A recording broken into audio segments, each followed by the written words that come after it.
Morning, Steve here in Chicago with the morning crane comments. Markets are mixed overnight.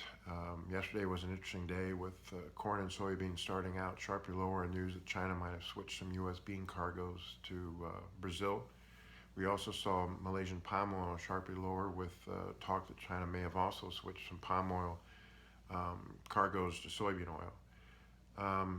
Overnight, the rumor is that China came in and bought U.S. soybeans and Brazil soybeans and maybe some U.S. White winter wheat. So there's always the feeling that most of the unshipped U.S. Soybean sales to China are basis only, and they have to price the futures when they start shipping. And so we'll just kind of see what the news is that comes out. Export sales are delayed until Friday, and we'll see if there's any new sales to China or any cancellations.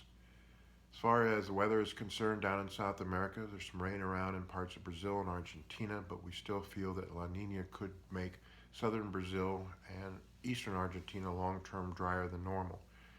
That could increase U.S. soybean export demand and lower our carryout and finally push beans over that $12 price level. Over in the corn, one large bank came out and said that they feel that 2021 China corn imports are going to be 33 million tons versus the USDA's 13. And then in 22-23, they'll take 55 million tons. So USDA, I think, if those numbers are right, needs to adjust their numbers accordingly. Outside markets watching the Biden transition, watching any news on the vaccine, and watching as the U.S. dollar makes 30-month lows.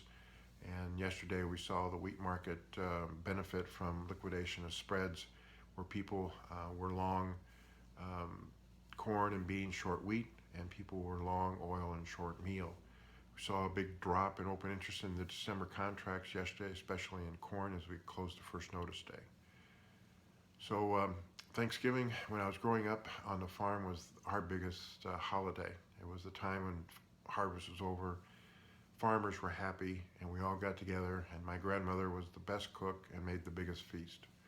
We're all apart right now, but hopefully with the vaccine we'll soon get back together. So follow the social distancing, follow the protocol and COVID, and make sure you have a safe and happy Thanksgiving.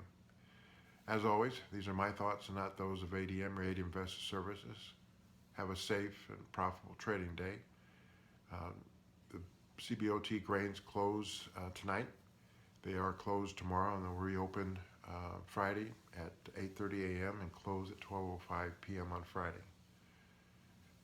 So have a good trading day, and please remember, always treat people like you yourself would like to be treated.